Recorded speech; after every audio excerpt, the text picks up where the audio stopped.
What we eat reflects where we come from, what we value, and how we connect. Food is culture served on a plate.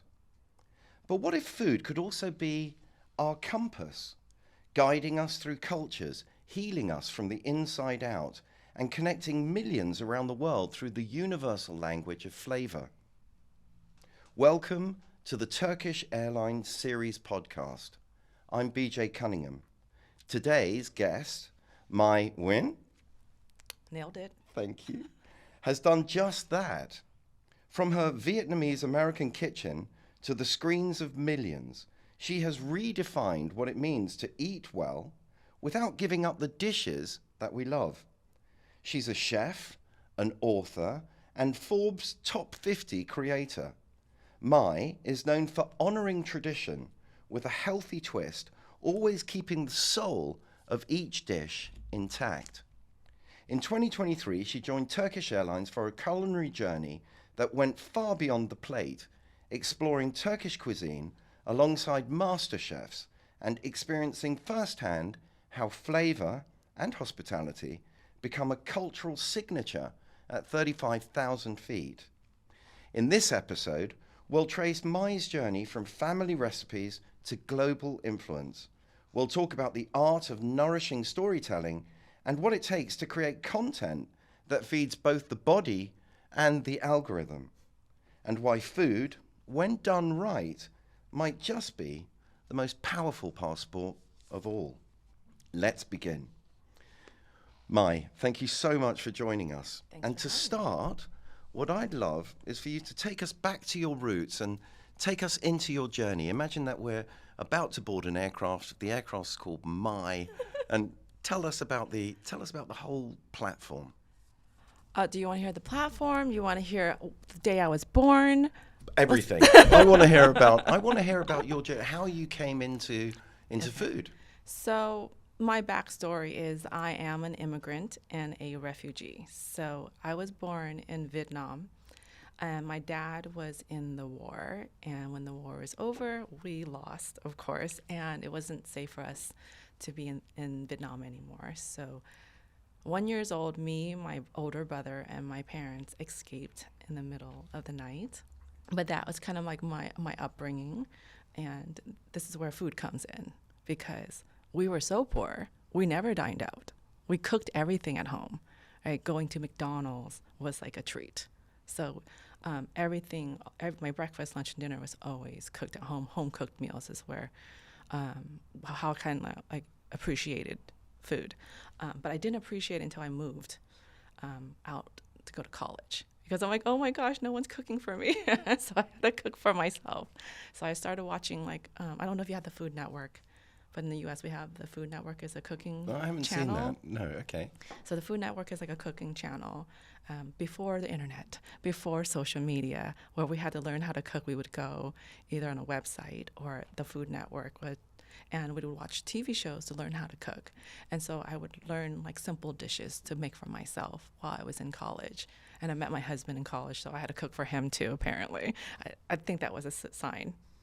That's always a sign. Right? Yeah. So I just learned really basic food just to make for myself, because I was so used to eating at home.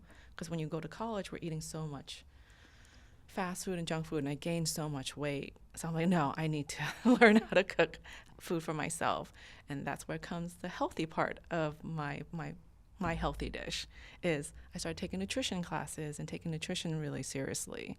So I took food and nutrition and combined it together to make healthy food taste good.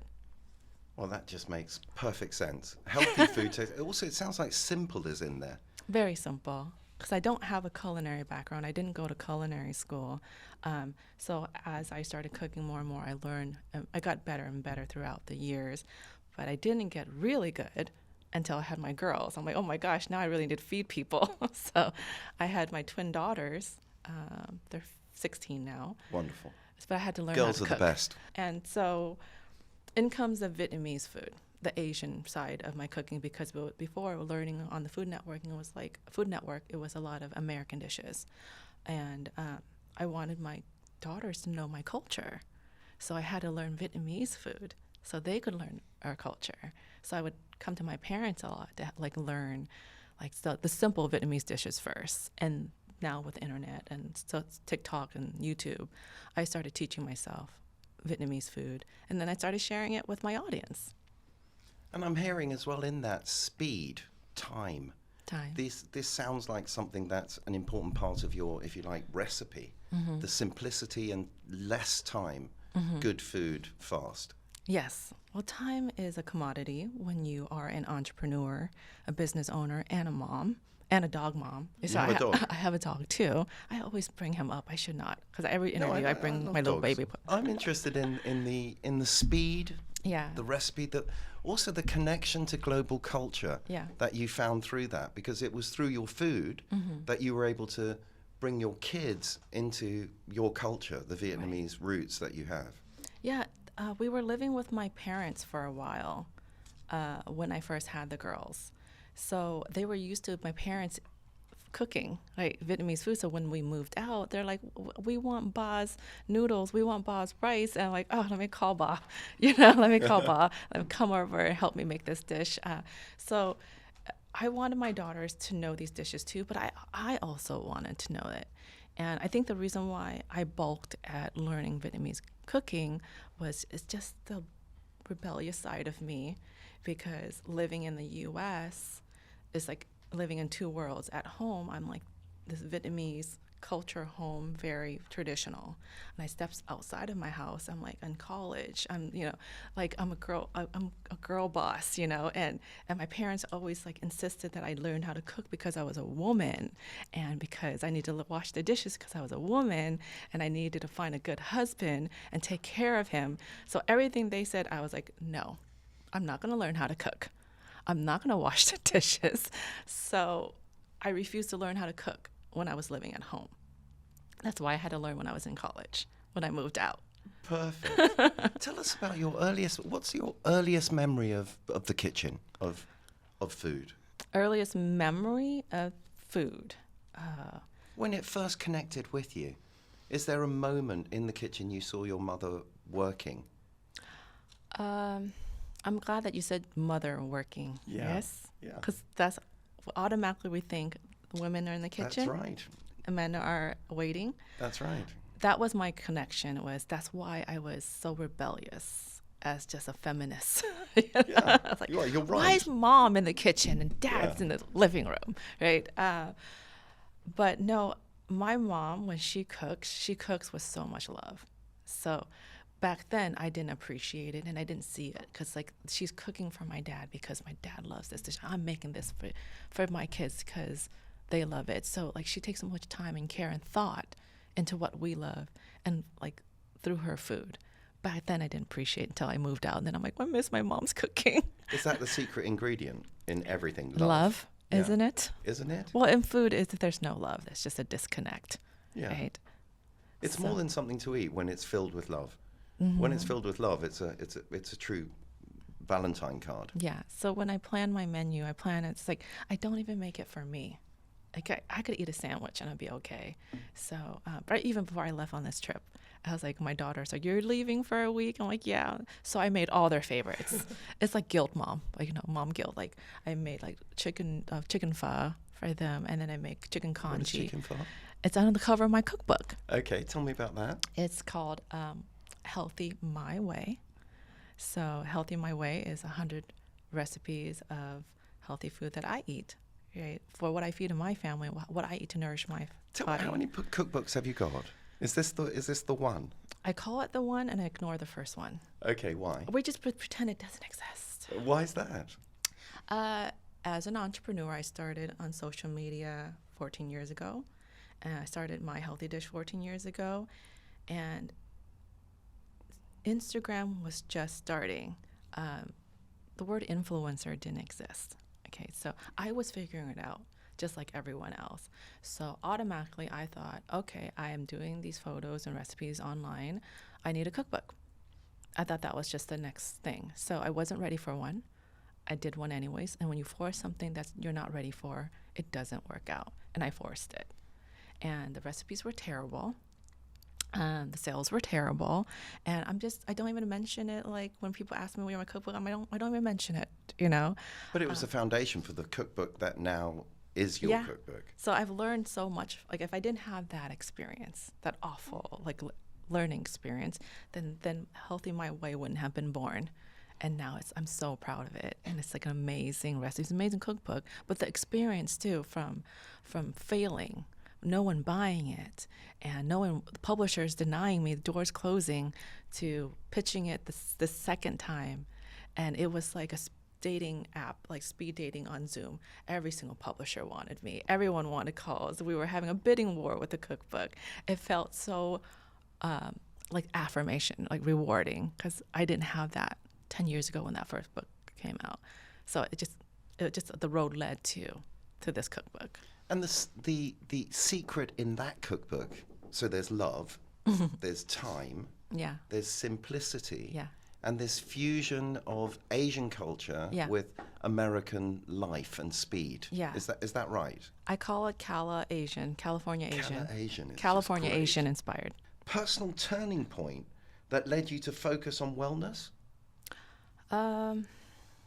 There's so many, as women, we're just so focused on aesthetics, right? Like we don't think about internal. We always think about external, about how being a size 2, or, doesn't matter how we get to that size 2. So we mix up diet with health, and diet is not being healthy. Some diets are actually very, very unhealthy. And I just wanted to educate people on what really healthy was, because in my teens, What is really healthy? what is, Yeah. well, Educate me, because Educate really you. I am a peasant. When it comes to food, I will eat whatever is put in front of me. yeah. I think healthy is different for everyone, right? Okay. But there is a universal truth in healthy, which is real food. Because What is real food? what is real food? Not in a package, not a bunch of Oh, you ingredients. mean actual food? Like real, I know. Right? Like my pet peeve is like protein bars. Okay. Like, because because they're masquerading as if they're health, good for you. Yeah, we want protein. Protein's the new fad right now. Protein in your diet. We need protein. Imagine just eating a piece of chicken or some eggs instead of carrying around this protein bar full of sugar and carbs and 20 grams of protein from whatever 30 ingredients that's thrown in there. It's all processed. Now, what I want to talk about is the cultural bridge from kitchen to the Turkish skies, to the skies of Turkish Airlines. So, in 2003, you joined Turkish Airlines and Doko for the Turkish Cuisine and Culture event. What was that experience like for you? Tell us about the event, and tell us about stepping into Turkish culinary tradition. It was very interesting for me because I don't travel international.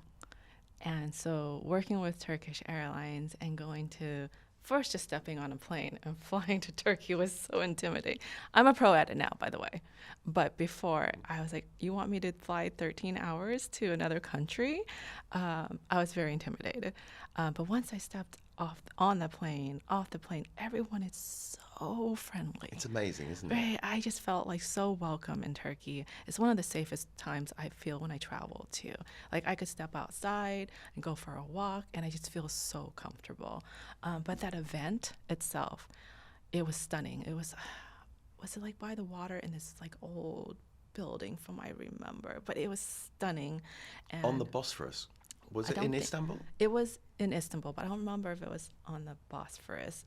I'm sorry. That's I'm likely if 45. you're It's been talking about it's been water. 2 years. I don't have a great Yeah, memory yeah, anymore. okay. But I do remember that we walked in and there was this big display that the table was like, I wouldn't say a mile long, but it was long, and it was just of all the new menu items that was coming to Turkish Airlines, and I just thought like this. You serve this on a plane?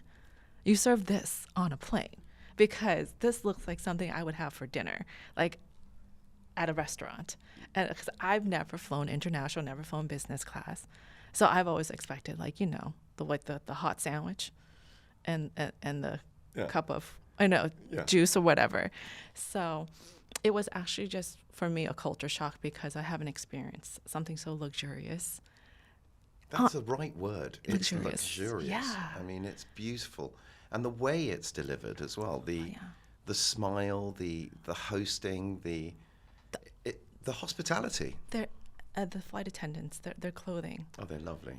Yeah. It looked like they were walking on a runway. They were so stunning. I feel completely looked after. You're right. Complete safety Yeah. is the story. Yeah.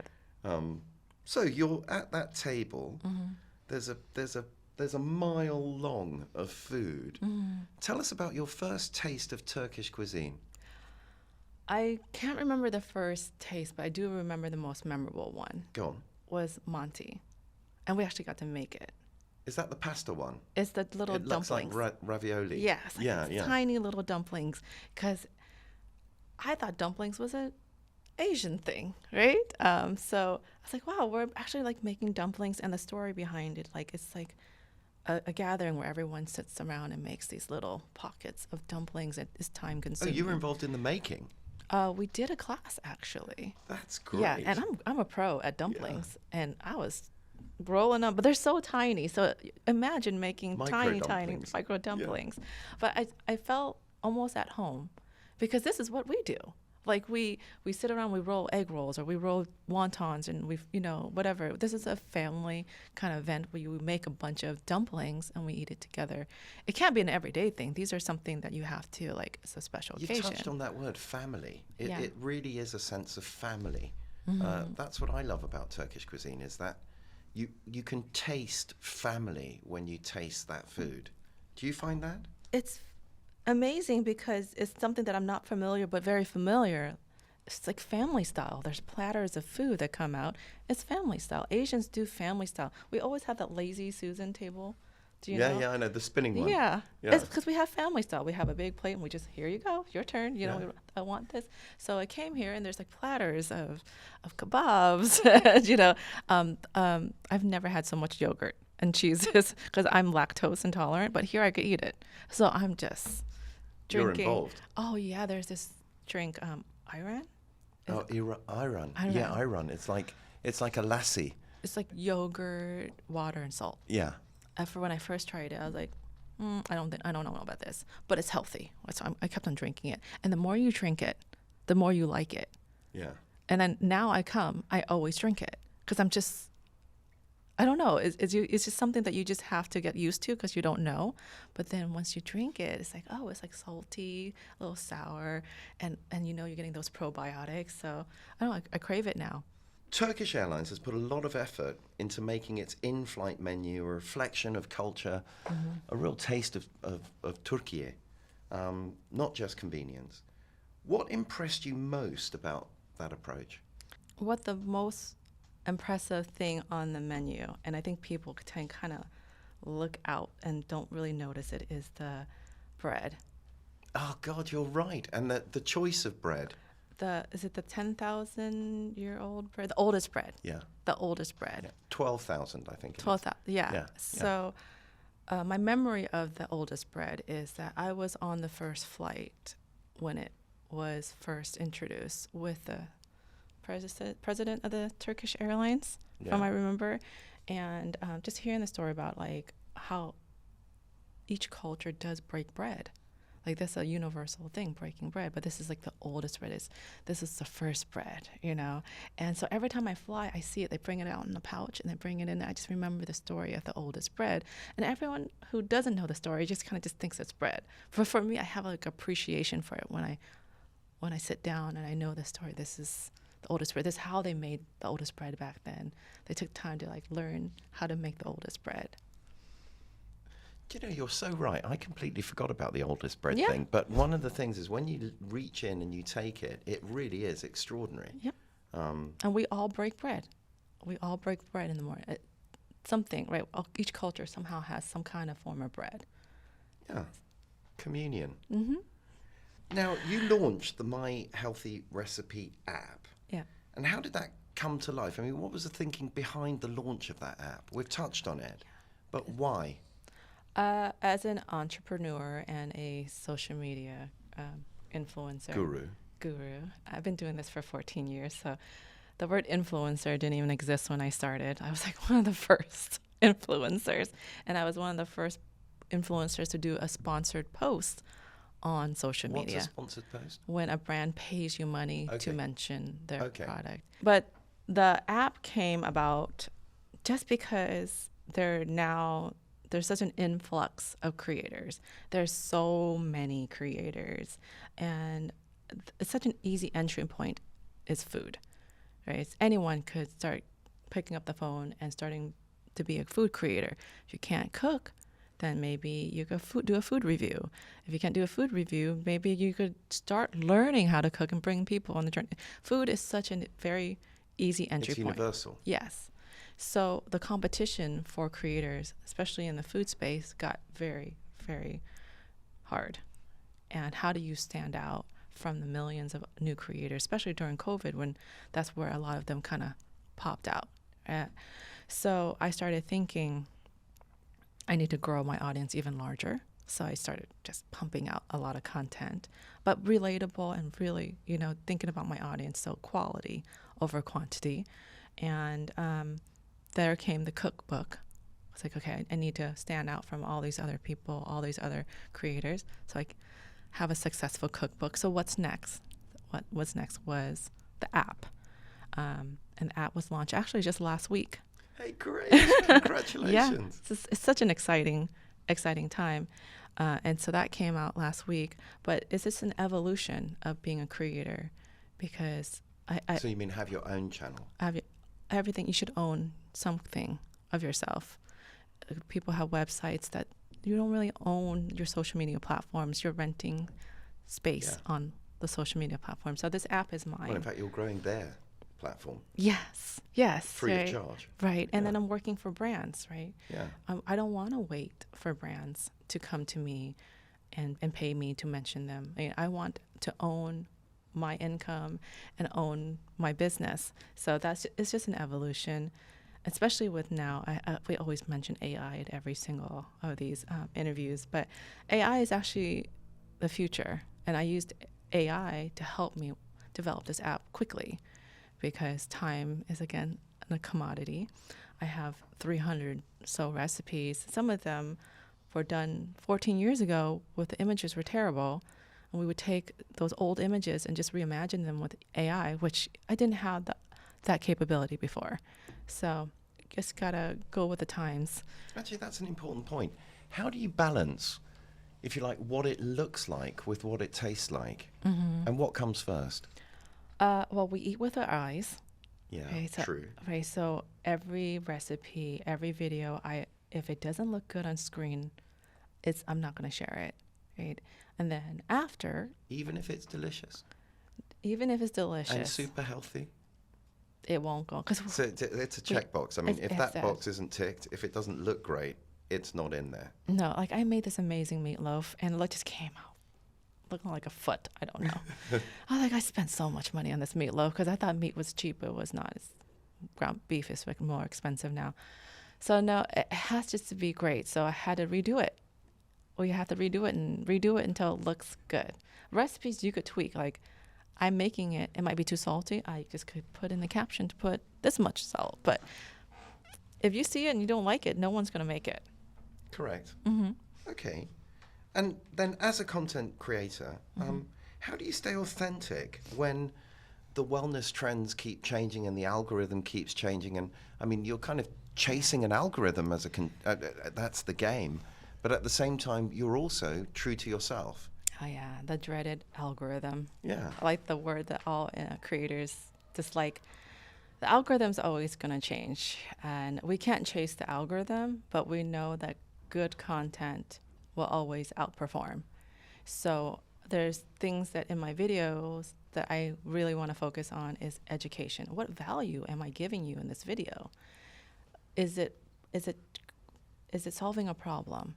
Am I giving you something that you need? Am I relating to you on a personal level? Do you know what I love about everything in this is you are keeping the customer in your mind the whole time. Yes. That seems to be a secret. Because the customer is me. Yeah. The customer is me. I'm a mom. I'm a busy mom. Whether I'm working full time and have the kids, there's moms who have 4 kids or stay at home. That's a full-time job too. So I'm the customer. So what am I doing? There's things that I have to change or things I have to adjust to as my children grow, as my life changes, and the women who are watching me, what are they going through too? And they're going through the same thing as me. One of the things that I started changing is my kids don't eat school lunch. They come home ravenous. Like, they're just so caught up in hanging out with their friends during lunchtime. And, school lunch in America is not the best anyways. Yeah. It's not good anywhere. Yeah. I mean, I don't look back with joy. Exactly. So they come home around 3:30 ravenous. So what happens is they grab all the things, they snack on all the things. So come dinner, they nibble. And I'm not the only one who has this problem. It's a waste of my time to make you dinner. It's a waste of time to do all this. You eat all the snacks and don't eat dinner. So I started changing my content and doing a series of 5 o'clock dinner instead of 7 o'clock dinner. So the kids are just having dinner at 5 o'clock. They're not snacking. They come home, it's 4:30 or 5, they're eating dinner. And if they're still hungry, they could have their snack at 7. So is timing an important part of cuisine as well? It's just important they eat my food. Okay. Well, there you go. Yeah, mom made this dinner, you better eat it, right? So I know they'll eat at 4 o'clock or 5 o'clock because they're starving. So we just switched it around. And all the moms loved it. They're like, that you make so much sense. My kids are now eating dinner at 4 or 5 o'clock. And if they're still hungry, they could have a snack before bed instead of the opposite. It solves all the problems. Do you feel a sense of responsibility as a voice in the wellness and food space? I mean, especially for young women and immigrant families? Yeah, it's something that I always have in the back of my mind when I'm as just an influencer, someone who has a voice on social media, who's watching. I have a lot of young kids who watch me, which is very surprising, especially on YouTube. When I did my cookbook signing, a lot of kids showed up with their moms. When you say kids, what I'm imagining 10. Like 5, 6, 7-year-old kids. That really is kids. I'll go to Disneyland and all the kids will come and want to take a picture. YouTube really likes my food recipes and they show it to kids YouTube. There's a kids channel. So there's a video that I have that has 200 million views. Wow. Right? And it's udon noodles. But my followers will send me videos of their kids watching this video over and over and over again. And they know the words. They know everything line by line. Because when little kids, they watch things that are on repeat, right? They'll watch the same movie over and over again. So on my channel, I know there's very young kids. So I have to be very careful of what I say and what I actually show. I don't cook with alcohol. I don't drink alcohol. I don't mention things that I don't. I'm just very self-aware of these young kids as my audience as well. But when I create my content, I'm still targeting moms. But I know I have kids who are growing up to learn to cook eventually. They'll learn how to cook too. I'm bringing them along. So you're removing the barriers now for those kids. I mean, I was never. I'm not. Sort of blaming anyone else, but I never felt like I was welcome in the kitchen. It's because your wife kicks you out? Well, often, always, but also my mom made for me. Yeah. So there was never that sense of personal engagement in it. Now, do you remember a moment when someone first reacted emotionally to your cooking? Yeah. I was at a event. Was it like a park or a carnival? I don't know. I was somewhere with my family, and this man came up to me with his wife, and he's like, "You've changed my life." I was like, I was pre-diabetic. I was 200 pounds overweight. I found you on Instagram, and me and my wife have been cooking your recipes, and I lost 200 pounds in a year and a half, and you've completely changed my life. That was mind-blowing because here I am very almost disassociated from the people watching. I'm just making recipes. I don't know who's cooking this. I don't know what you're doing in this part back then, but someone who taken my recipes to change their life, I just thought you were just cooking my recipes to eat healthier. I didn't know I was helping save someone's life, right? Reversing his diabetes and losing 200 pounds. And he was able, they weren't married at the time. He was able to have a wedding. I was able to wear my tuxedo. I mean, it was great. He showed me his pictures of the before and after. I think that's the most memorable moment. Oh my, that's wonderful. But I do love just the more simple, like knowing that there is a recipe that I created that you brought into your home that is now like on rotation as a weekly thing that you serve to your family. Like I made that and now it's in your home. Like you brought me into your home and now you're serving it to your family on a weekly rotation. There are going to be people out there listening and they're going to be thinking, God, I'm inspired. You know, I'm amazed. How do I get involved with this? What advice would you give to a person wanting to become involved more in the kitchen, in cuisine, and in you and your way of your philosophy? It depends what they want, right? But just to learn, just to start, that we have so much access to information. It's almost scary how much information we have, even with ChatGPT, if you want a recipe. But if you really want to be connected to the food, I would start with your favorite dish that your parents made you. And that's it.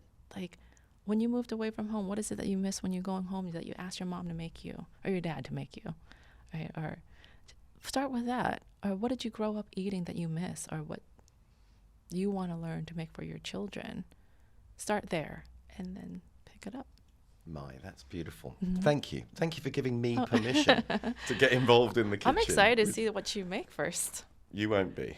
I mean, that's another thing. I feel like I'm almost certain I'm going to fail. But what I love is you've given me permission to fail. Yes. Which is great. Well, every recipe is a trial and error, isn't it? Yes, life is a trial and error. I went to the Culinary Institute of America in Napa. Yeah. And we were doing a cooking class with one of the Michelin chefs there, right? And we were making brownies, but with chickpea flour. And for some reason, my brownie looked like dirt. And it pretty much mud. It just didn't come together. And the chef came up to me, and I spent so much time on this. And I'm like, I'm so disappointed. Like, what did I do wrong? He's like, you didn't do anything wrong. Do you know how I got all these stars? It's because I made so many mistakes. And then I learned from each one of them to adjust. But I can't get here until I do this. So you didn't do anything wrong. And it made me feel better. Thank you. Thank you. So through her recipes, her app, her book, her online presence, she showed us that food is more than what's on our plates. It's how we connect, how we heal, how we remember where we come from, how we love. And just like Turkish Airlines, which transforms in-flight meals into culinary experiences, My shows us that nourishment can travel, not just across borders, but across hearts and generations.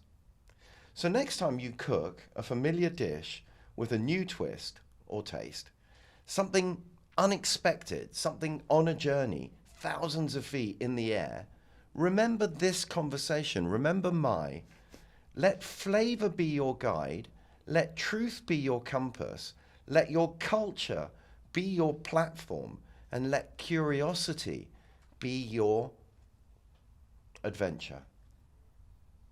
Thank you for joining us. Until next time, keep exploring, keep tasting, and always, always widen your world.